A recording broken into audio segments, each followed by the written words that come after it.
Hey guys, welcome back to Seller Sessions. We are live on Facebook. Slightly different one today. What we're doing is discussing about events in and around the UK, the EU and Asia. We already know that in the US, they get a lot of love. There's lots of great events. We speak about them often on the show, like SellerCon and stuff. But I think it's time to celebrate a lot of the events that's taking place outside of the US, because there's a lot of scope there. And we've seen the development of the FBA community grow in all these different places. So I'm going to go around the room and start with getting people to introduce themselves, and then we'll get into the chat. So can we start with Emily? So hi guys, my name is Emily. I'm a community marketer from a company called Limworks, and we host loads of events such as the Limworks Growth Meetups and our annual event, Lin Academy. Excellent.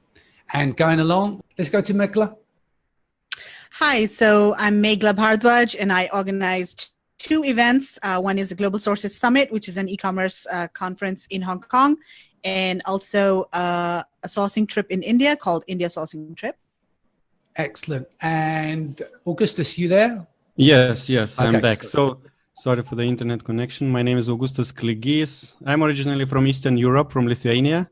And recently this year, I started to organize different events in Europe. Did one in European Seller Conference in Prague. Did one in Israel, which is not directly in Europe. And this year, I'm doing in September one more event in Lithuania and another event for Amazon advertising experts in October in Amsterdam.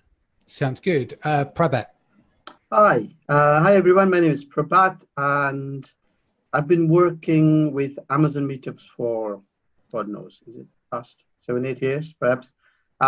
Recently, this year, we've started trialing AmoFest UK, the full-day conference, and seems to be a lot of interest on that. Excellent. That's good. Michael, if you just unmute.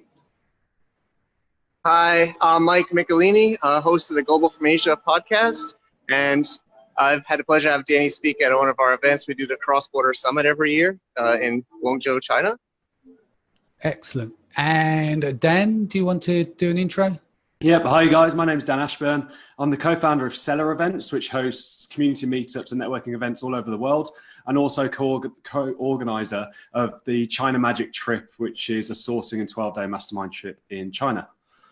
Sounds good. All right, so let's just get things under the way. I'm just going to quickly run through all the events that's taking place between now and September, and then we're going to go around to each group and we can talk about the history of these events as well. So September 7th, I've got Evelyn Demirov coming over for the Orange Hat Mastermind. All this stuff is information's in the notes below.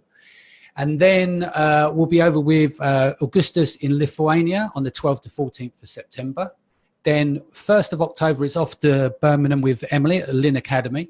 And then returning to event for Augustus in Amsterdam on the 3rd and 4th of October, which is the PPC Congress. And then it's going to be AmoFest in Manchester on October 17th, followed by the Cross Border Summit on the 22nd to the 23rd. And in and around that time will also be China Magic event going along that week as well. And then it will be Global Sources with Megla on the 27th and 29th. And also Megla's got a sourcing trip, which goes in between those dates, if you're in Asia, of the 14th to the 20th. So what I'm going to do is I'm just going to take this up in date order. So coming back to Augustus, little backstory here. We've known each other for about 3 years, maybe a bit longer. He's known as the Summits guy, or he was. And then he's decided it'd be a really good idea to attend just one conference in Germany, and thought, I know what I do. I'm going to start doing conferences. And now he's got the bug for it, and he does them all over Europe. So he's done Prague, Lithuania. Step in here for me, Augustus. Yes. Yeah, so yeah, basically, it's kind of a joke, because in the last 3 years ago, I started to do something in this industry with events, and it was virtual events. And in 2.5 years, I did 6 virtual events for Amazon sellers. And now within 12 months, I will probably accomplish 6 live events. And I'm really happy to I traveled a lot in my life, more than 6 countries I have visited. And I like for me, borders doesn't exist. So that's why I don't care where I'm doing event. Of course, there are some bureaucratical, maybe obstacles I have to go through, like VAT registrations in the countries you want to do events in Europe, which is like the biggest pain. But I'm really happy to bring international events in different countries around the world. So my event in September, which is in my home country, Lithuania, supposed to be a one-day little event with few international speakers, Danny included, but it will end up 2-day festival with probably 15 international speakers. So sounds good. Cool. So that's Lithuania, 12th to the 14th. We'll come back to you in a bit, Augustus. And then you've got Birmingham, October 1st. So Emily, I done, how many years have you been running? I mean, last year, I mean, you have a big focus on lady bosses as the keynotes, don't you, as well? So do you want to explain about who was there from a Dragon Den member was last year, and we've got Karen this year. Is that right? Do you want to turn on your mic for me, or I can unmute? Yeah, sure. There we go. So yeah, Lynn Academy, wow. I mean, I haven't actually been around to see all of the Lynn Academies, but from what I know, Lynn Academy started off in a pub with just a few of our prime customers and just talking about the actual product. But now we've grown, it started 8 years ago, and now we've grown into a huge, e-commerce focused event for everyone that sells online. You could sell anything online, and you would definitely benefit from Lynn Academy. We've got over 1,000 online sellers attending now, that started off from just say 20, 8 years ago. So we've come a really long way, and personally I'm really proud to say that. So yeah, we had Deborah Meaden last year, she was absolutely amazing. We did a one-to-one Q&A with her where everyone could sit in and ask her questions, and now we've got the star of The Apprentice, Karen Brady, and she will be also doing teaching you what it means to be a fantastic leader within this industry. So yeah, we've got a great agenda this year. We cover all sorts of topics, and most of our attendees sell on Amazon. So we've got some really cool Amazon focused topics. We've got the Seller Session live panel. Before we did focus on Amazon, but it was much more on a sort of niche scale. Typical things like just expanding and taking advantage of the platform as a whole. But now we're really delving in deep with some in-depth advice, and that's all come from sort of market research. So actually asking our previous attendees, what do you want to see? And Amazon was a huge focus in that. So, we've got some workshops on how to use a 3PL, FBA, FBM shipping on Amazon, and also a Seller Sessions panel, which you will be doing, Danny. And so, yeah, we've come a really long way, and the focuses have really shifted. As well as us scaling up. So yeah, looking forward to it. So I mean, so basically quite a lot of the stuff that you originally did, because the software is multi-channel, isn't it? Mm-hmm. And obviously Amazon's grown, and you've embraced that as well. Absolutely. What's interesting as well, I think, is it almost doubled? You're down by the NEC. I can't remember the exact venue, but it's near the NEC, isn't it? But the Vox, last year. But then this year we're moving to the ICC, which is a much bigger venue. So last year we had a capacity, I think, of about 700 people, but now we've increased to 1,200, which includes 1,000 guests. So yeah, definitely scaled up. Sounds good. And then a couple of days after that, we're over in Amsterdam. Augustus, do you want to give us a little bit of feedback on? It's the first PPC Congress that you're doing. It's an approach for 3 different areas of the market, i.e. being consultants and agencies, software, and obviously the end user. You've called it the triangle, but it's the first of its kind, isn't it? I don't think there's been any other Amazon-based PPC conferences. Yeah, I'm not aware of such. Maybe there were some workshops of 2 hours, but the idea was coming to talk to one of the PPC consultants in the Amazon industry, and he said that PPC experts are exchanging information all the time, and I thought, why not to bring them all together? And at the end, of course, I have to bring PPC softwares and end users, Amazon sellers who maybe want to outsource their advertising management, or maybe they also want to learn PPC strategies if they are managing advertising themselves. So let's see how this event will be received and how many people will come, but I hope It's a very interesting idea, and it will make a lot of, especially PPC agencies, to come from the caves, from the corners, because it will be event just for them for 2 days, which have never happened in the industry. Yeah, it's going to be a geek fest, let's be honest. Yeah, so there's going to be a lot of data flying about. My only concern is we've got to keep everyone out the coffee shops in the daytime. But other than that, I think it's going to be a lot of fun. Let's move over to Prabhat. Now, Prabhat is an OG. He was around before most of us in the UK. When I started to do like meetup events back in May 2015, it was an event set up called the Amazon Seller, I think it was called. It started by a guy called Anthony Vaughan. And when he moved to the US and I joined, and we're hosting the UK with Richard as well. But prior to all that, Prabhat has been flying the flag. So do you want to just give a little background back then, that what we called the gold rush period? Yeah, so I think the meetups, if I remember right, it was 2014. And the idea was to meet up other Amazon sellers, because at that time I was working full time for another company, doing all the bits like product listing optimizers and managing, even picking, packing the orders. So as we all know, with when you work online, it's a lonely area in some ways, because you go there, you do the work, and that's it. You talk to very less people. Yeah. And if you've got to ask something, either you read the blogs and forums, but there's nobody to talk to. Yeah. And I just started putting some events out locally, and that was in Wales. Mm-hmm. And we had few sellers who came in, and we had a little bit of chat, and trying to find what their problem was and trying to help each other out. And that's how it started. And I wouldn't say we've grown too much given the years we've worked with, but it's been throughout the UK. So at some point, I was doing an event from Newcastle to down in Manchester to Brighton, so to say. Yeah. Then there is lots of meetups now. There's lots of people doing it. It's good to see that progress. Yeah. It's good to see Linworks doing the meetups as well. So it does show that there is an importance that meetups bring in, and there is a significant impact to a brand and also to the sellers who we help. Yeah. And given that, I thought, let's try and do one event a year. Let's do a conference. Let's try it out, see what happens, which means perhaps less work and focus on one place and one event. So this is what I trialed, and you were with us in May, and we had a good interest. The feedback was good.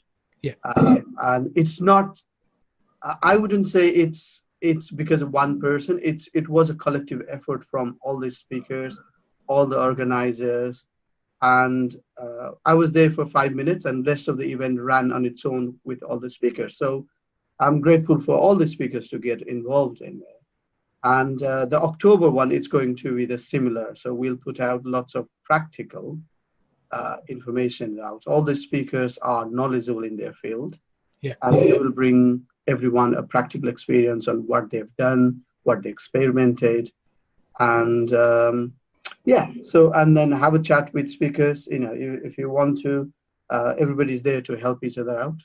Yeah, I mean that's the whole point of this, is that I'm in communication with a lot of guys, like all on the call. We've got good relationships, even down to us too. It's like I had seller sessions live a week after your event in London, but both of us had sold out. So there was a good demand there, and you need to add that spread. Like I said, in the US, there's events going on all the time, and I think that's starting to grow now. I mean, there's people that should get honourable mentions that are not on the call, that are in places like Germany, like Gil Lang, who's done a lot of work over there, and there's Alex Uderton and the events that he's putting on, and there's Tamer, what he's putting on.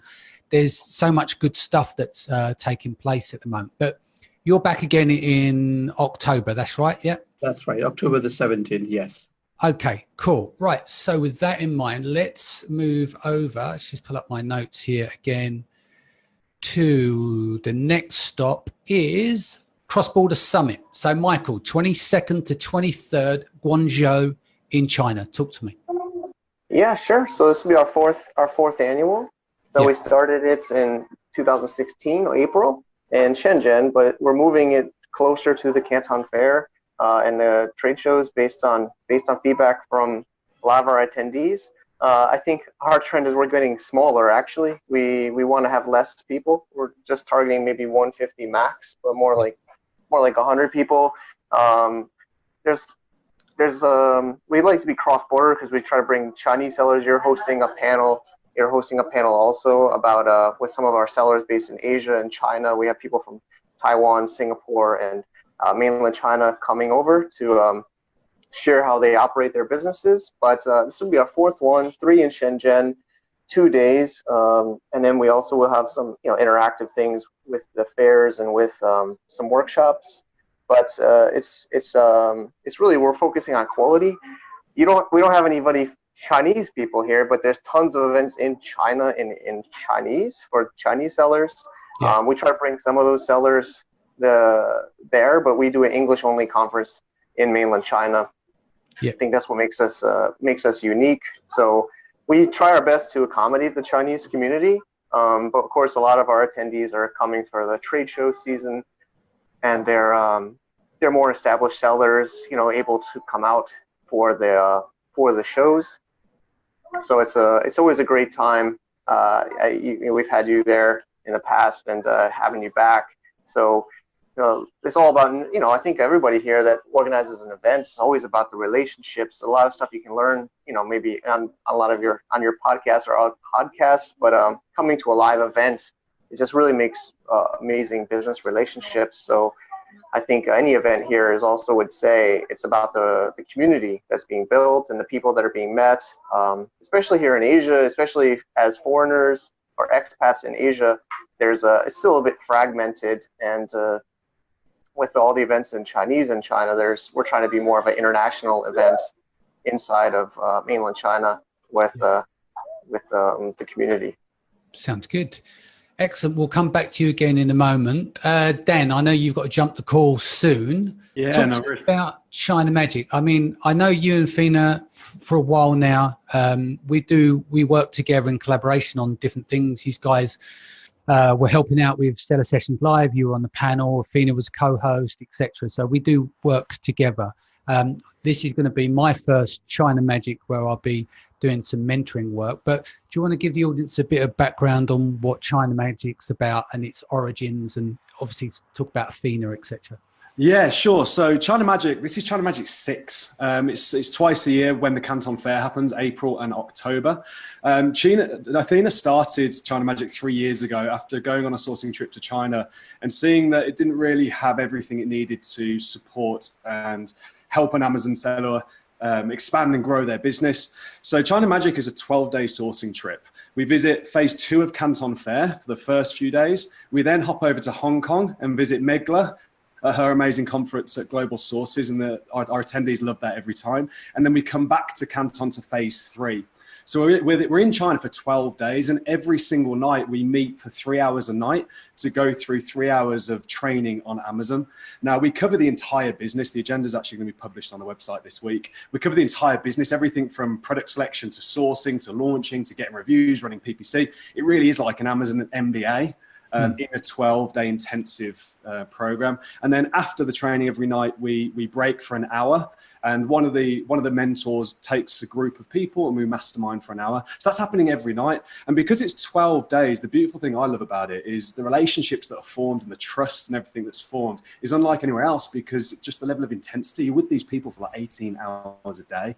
Yeah. So on the trip, each time we have different mentors come in. This time you've got myself and Leiden and Kian. So Kian Golzari, expert product development sourcing, sourced over 2,500 products, sources for like the NFL and NBA and all these people in America. But then we've got some really big hitters as well, like Moshe, who's doing sort of 40 million plus a year. We've got Jamie Davidson doing 100 million a year on Amazon. So all these mentors come in, they give up 12 days of their time, and we just go deep into the business. So that's China Magic, twice a year, Canton Fair. We take 100 people. We were hitting 50, and then we kept getting a waiting list. So we pulled the trigger very nervously in April this year. It's not cheap to put on them events either, is it? No. Like hotel bills and stuff. I know. Yeah. I've seen the zeros on the invoices. So, but no, it's good. It's growing from strength to strength. We love going to Global Sources in Hong Kong with Megla, and yeah, ChinaMagicTrip.com. Sounds good. Megla, last but not least, of course, it's just that your dates fell towards the end of the schedule. So I've got very fond memories. It was my first international speaking gig was at Global Sources. Peter was graceful enough to put us on back then. And I think that's put me on the road to a lot of the speaking work today. You know, it was very nerve-wracking, and I think it was your very first event anyway. But I've seen now you guys have grown. The room's got larger, the lineups have got stronger as well. Do you see what I mean in terms of depth and strength and stuff? So do you want to give a little bit of a history lesson? Yeah, absolutely. So as you mentioned, we started Global Sources Summit in 2016. So the first one was April 2016. And since then, we've held a conference twice a year, every April and October. So this is going to be the 8th time we host this conference. And it's co-located with Global Sources trade shows. So the idea is e-commerce sellers who are visiting China and Hong Kong to source products, they can attend the conference, learn all about sourcing and selling online. And at the same time, they can meet with suppliers at the exhibition. So that's, one of the USPs of the event. And then we have about 20 speakers who are coming to speak this time, including, of course, yourself. And then we've got other speakers, just Jim Cockram, CJ Rosenbaum. Dan was a speaker as well. Athena is speaking, Kian Golzari. And most of the attendees are actually from the US and Europe. So these are Amazon sellers who are coming over to Asia to source for products or attend the Canton Fair. And they're more established sellers as well, because typically when sellers are new, they don't really go to go over to Asia to attend trade shows as well. So they're more established sellers, and the focus is a bit more on Amazon. But we also cover topics related to building your own e-commerce website or selling on eBay, and Shopify and stuff like that. Yeah. Sounds good. And you've also got this is quite a new one for you. This is your first one, the trip to India as well, isn't it? To give a bit of diversification in terms of where to source products from. Absolutely. So India sourcing trip, this is my own initiative. And this is like a very unique sourcing trip because nobody's doing sourcing trips to India. And the reason I started this trip was because I've worked in India personally in the sourcing industry, and I know the kinds of products that are produced there. And I think that there are so many opportunities for e-commerce sellers to private label products from India. And, no one's really doing that. So when the tariffs were, announced on Chinese-made products, that's the time when there was interest in sourcing from alternative markets. And, one of the markets was India. And, then e-commerce sellers started asking me like, hey, can you source from India? You're Indian. Do you know any suppliers? So that's how the idea was born. And so I'm expecting about 30 sellers on this first trip, and it is a 7 days and 6 nights trip. And we're going to be attending this export-focused trade show in Delhi, which is called the Indian Handicrafts and Gifts Fair. There are about 3,000 exhibitors at the show. And apart from attending the show, we're also going to be hosting a one-day conference where I've invited a lot of experts who focus on or who specialize in sourcing from India. And so there are going to be presentations about various aspects related to, how to select suppliers, how to negotiate with suppliers, how to manage quality controls, all the various aspects related to sourcing. So I've got about 10 coaches overall. There are some India sourcing experts from India. There's some coaches from the US, so Tim Jordan and CJ Rosenbaum. And then I've also got some coaches from Australia who are coming over for the trip. Sounds good. Cool. So we kind of covered all what's going on in the events. Let's get into a bit of a Q&A here. Now, we know ourselves, and I've done it over the years in former industries, been a DJ, I've put on events, etc. But there was nothing quite as much terrifying as putting on seller sessions live, because there's a lot riding on it after the length of the podcast and everything else. To add an empty event would be a killer. So basically, I decided it was a really good idea to spend 7 months bringing over all the heavy hitters just so that I can break even on an event. But it just terrified me for 7 months. I didn't know. We sold out 2 days before. The irony is, I think it's a show and tell. We've now done a third of the tickets for next year. So 33% of the tickets have already sold, and we're still a year to go. Who wants to tell me some terrifying stories about when they started out on the road and how tough it is to actually put events on? Well, I can just share, it was my My Prague event in March 2019 was my second event I ever attended, the first one I organized. And I worked on it for 9 months. The idea actually came up 2 years before that. And then for 9 months, when I found the venue, I had to work and plan. At the beginning, it looked like it's easy. And then later, what made me mad is all these micro tasks, like 200 micro tasks you have to have in the head. Yeah. And this drives me crazy. But after the first event, I felt like it's easy to make an event. And maybe that's why I end up like making other events. Yeah. It's really easy.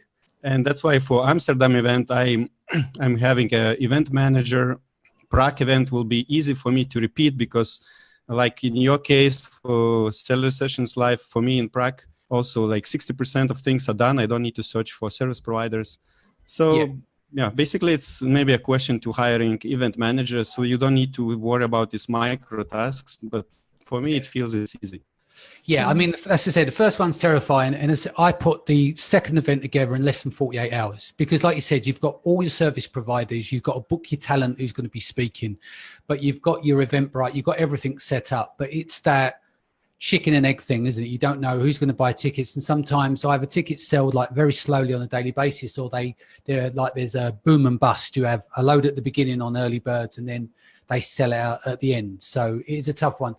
Emily, you guys started in the pub and now you're like filling out 2,000 capacity venues. So so I definitely, for me, I would say it's because when you start out in an event, you don't have a structure.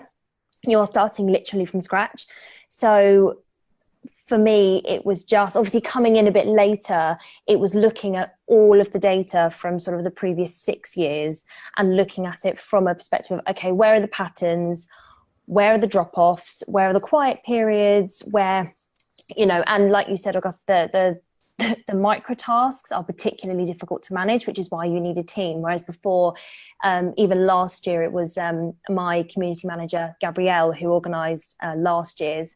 So she had the marketing side and the logistics side, whereas this time there's 3 of us. So it definitely makes things easier. But from my perspective, it's looking at the patterns, which was particularly scary because, again, there was a lot riding on the particular campaigns that we put out there, because I was like, is this going to work? Because I'm just basing it on previous data. But I think once you've got that structure in place and you know what works, it makes it so much easier for the next year and the year after that.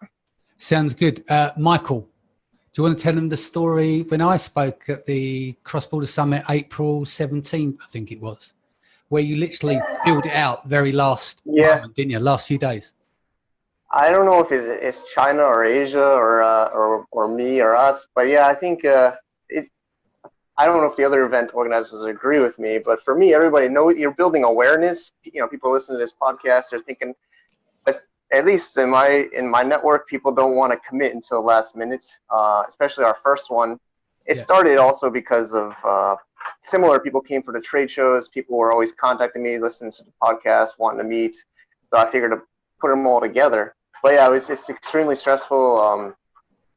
People just don't want to commit a lot. I don't know if it's the culture, but they'll say they're coming, but they won't actually, confirm, even with early bird, even with, bonuses, we tried to do like early sign up bonus or special webinar calls, but I've come to accept that people don't want to, I don't know if it's the culture or the community here for me, but knowing that is helpful for planning in the future as well, because but the good thing was as well is like leading up to the event, if I'm right, I think it held 200. And you sold the last 150 tickets or so in the last 3 days, but people paid at the higher price. So where they're coming in last minute, instead of buying the early birds, they paid 2 or 3 times higher for the ticket price, because it's like there was like one couple, they came like the day of the event, and like even you're saying like you can't come, and they're just like cash in hand, like money doesn't matter, but you try to tell them like a month ahead, 2 months ahead. At least in my experience, I don't know, it's because we have people coming from different parts of Asia, like they'll fly in from Taiwan or Shanghai, or the couple was from the Philippines, so they couldn't even find a place. They were late, they didn't care, like it was crazy. But that's part of like early, like you're in where you are is still developing. Do you see what I mean? Like these kind of events. I'm sure Prabhat had the same thing in the early days as well. Now he's more established. You've built up a list. So when you go on sale with the tickets now for your event, you've established a brand in the UK. You know it's coming twice a year. So ultimately, there's a big uplift. But the point of this conversation is that I want people to know out there how tough it is to put on good events. And they're like, people who may look on the outside thinking these as massive money spinners. That's not always the case. It is in some cases for some people, but there's a huge amount of work that involved. And there's a fine line between getting it right and not getting it right. So, but yeah, Prabhat, one of your little stories, please. Yeah, so I still don't find it easy. I know Augustus said it's easier for him now, but I still struggle actually to put an event out. For me, the challenge has been to put the right amount of talks and the speakers. Mm-hmm. And what I find is if we don't engage with attendees through a good amount of speakers and changing all the time, people don't seem to attend again. What I've found out with every event like in the last few years, I don't seem to get repeat a lot of them. Right. Perhaps something wrong with what I do. So no, there isn't. I tell you what that is. That's churn rate. What you have is that you get an array of Amazon sellers, like new guys come, test the water and go. I used to see it with our meetup events ourselves. We'd say 54% would churn. That we have the regulars that we still see today at these different meetup events in London, the same crowd. Yeah. But there is like, we worked out to be 54%. There is a churn rate that will come through source of product leave. And Amazon is a bit like that. We do know that it gets tougher year on year in terms of what it does. But all that means is the cream rises to the top and we've got proper people running proper businesses. It's not a fly by night culture that it's been sold to by some marketers. So what you're doing isn't wrong. That is like, for me, that's standard. I've seen that across the board and I've seen that for a number of years. Right. It's good to know. It's good to know, you know. So what I tried this time again to mix up Amazon Seller Central and Vendor Central both. So it is an Amazon focus conference, but slightly different twist to other events is why not talk about vendors as well? Because the volume of sales vendors are raising, it's a lot higher than Seller Central sales. So again, what we're trying to do is panel discussions. I think that is something I've trialed last time. It seemed to have a good impact because it's not somebody preaching at you, but we are having some sort of conversation and people are sharing experience. I think that sort of panel discussions seem to have a good engagement, I see. Also, so Dan, do you want, I mean, I know you guys, you were on number 6, you set out quite fast, but there's still scary aspects to your business, being costs of putting this all together, you know, because you do like luxury 5-star accommodation stuff. None of this is cheap, is it? No, I mean, it's not just China Magic either. I've been involved in last year we put workshops on in Australia, New York, Vegas, London. So I've been involved in the marketing aspect of events all over the world. China Magic's the biggest one. And I mean, to Megla, to Mike, it's massive respect because it's hard getting people to China, especially out of the US. But what I found in all my experience, and it really is just to acknowledge everyone on this call, like events are good for everyone if they go well. They're often better for the speakers than they are the organizers because of the reach and what that does for the speaker. But ultimately, it's the organizer taking on the risk. And in my experience, it works in the rule of thirds. You get a third of people sign up at the start. You get a third of people in the sort of the interim period, which can feel like a long slog. And then you get a third of people sort of rush towards the last couple of weeks towards the event. And it's only in that last couple of weeks that your anxiety drops. The multiple zeros that you put down in deposits on trips like China Magic starts to feel like a good decision. And everything starts coming out. So the amount of work that goes into these events is humongous. And I think no matter where it is in the world, the same rules apply. And it's a piece of commitment. It's a lot of risk on the organizer. You've got to be confident in what you do. So everyone on this call, a massive respect from me in sort of pulling these together internationally, for sure. Yeah, makes sense. Megla. Yes, I think for Global Sources Summit, I totally agree with Dan. So about 60 to 70% of the tickets, they sell out in the beginning, but then about 30 to 40% we sell like in the last 2 weeks. So that's been the trend throughout the last 3 years.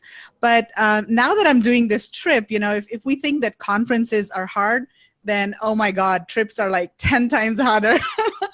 So, and for me, like I'm the only person working on the trip, so I've got to, manage all of the different aspects. But, and for me, I've not only, have I organized the trip, but the challenge for me was educating people about sourcing from India. Because that's another whole area that, people are not aware of at all. And so my job started actually 6 months ago. I actually went to India, I talked to suppliers and visited the trade show, and I wrote a book about how to source from India. And, that book has really helped me generate awareness. And then I created a Facebook group as well to engage with the community. And that has also helped me generate awareness about sourcing from India. So, as of today, I've sold out about 20 spots on the trip. So I'm really happy with that. I've got about 30 or 35 maximum. So, I think for me, the challenge has really been generating awareness about, sourcing from India in general. Yeah, and that's what I'm doing. That's the thing. You open up new vehicles. There's different areas, and I think the diversity of the events that what we all do. Augustus has different types of tailored events. Emily's doing cross-border stuff, off-platform in terms of Amazon. Prabhat's mixing up there with vendor. Dan's doing the sourcing trips in China. You're doing them over in India. Mike is taking care of the crowd for the expats and stuff like that. So there's a lot of diversity there. But I think it all comes back to the essence is that you can't do these things unless you've got passion behind them. There's no point saying, let's do an event, let's go and make some money, because that's the worst way or the worst attitude that you can have if you kind of have an entitlement approach to things. You've got to treat every time you put on an event, that you've got to lift the gears each and every time. Like I think Prabhat mentioned is that some people don't come back. And so I think what's happening is that I would say in the UK of the level of events or in the EU at one point was quite poor. But I think with more and more people doing it now, everyone's stepping up their game. And I think that can only benefit the sellers. And there's two things that I believe that sellers want when they come to an event. They want to be able to network and they want content. They don't really care about the other bits in between, but they want the content and network. Sourcing trips is slightly different, of course, because it's about sourcing the product. But overall, when people look at an event, there's two things they attend for. Would anyone question that or be agreeable with that? It's gone quiet out there.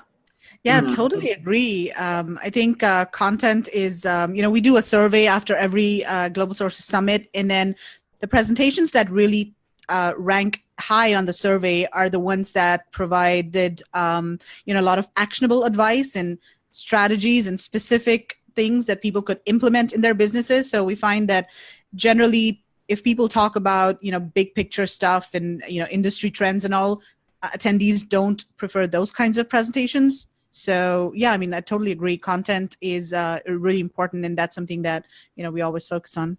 Cool.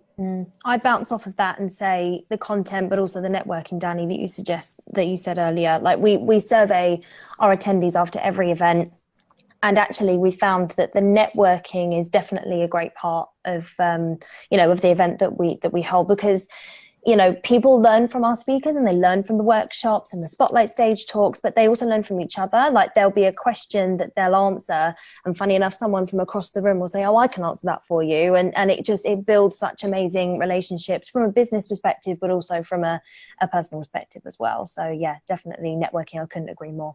Sounds good. Well, look, we could wrap here. Has anyone got any last final thoughts before we go? I would like maybe to mention to everyone who is considering,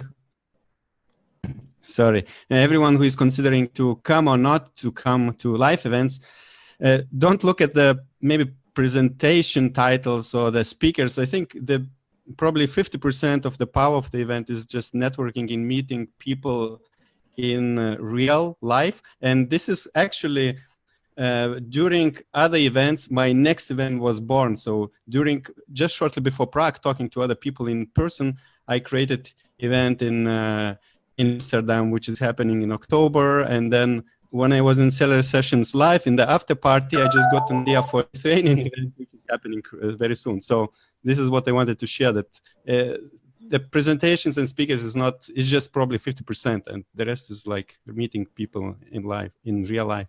Sounds good. Right, so let's sign off from everyone. So Prabhat, how can people reach you? So the best thing to reach me for the event is amafestuk.com, and you can see all the speakers, what they are talking about. And yes, so hopefully I'll see you in October. Excellent. Michael. Sure. We actually just made our own website for this, crossbordersummit.com, and the podcast is globalfromasia.com. Excellent. And Megla? So for Global Sources Summit, it's globalsources.com/summit. That's the website. And then for India Sourcing Trip, it's indiasourcingtrip.com. Excellent. And Emily? Yeah, so for Lynn Academy, you just go to linacademy.com. That's LINN academy.com. Or you can also, if you'd like, email our events team at events@linworks.com. Sounds good. Have I forgot anyone here? Who needs to sign Yeah, up? maybe. Yeah, of course. Yeah, Augustus. Yeah. Sorry. Yeah, basically, you can check my events, sellerfest.com, europeansellerconference.com, ppccongress.com. And if you want to find me, just Google Augustus Orange, click Amazon. Sounds good. If you're on live, then all of the links will be in the comment section below. And then on the podcast, I will add these as show notes. So guys, thank you so much for joining us. If this is your first time, don't forget to hit the subscribe button, and I'll see you again in the next few days. Take care.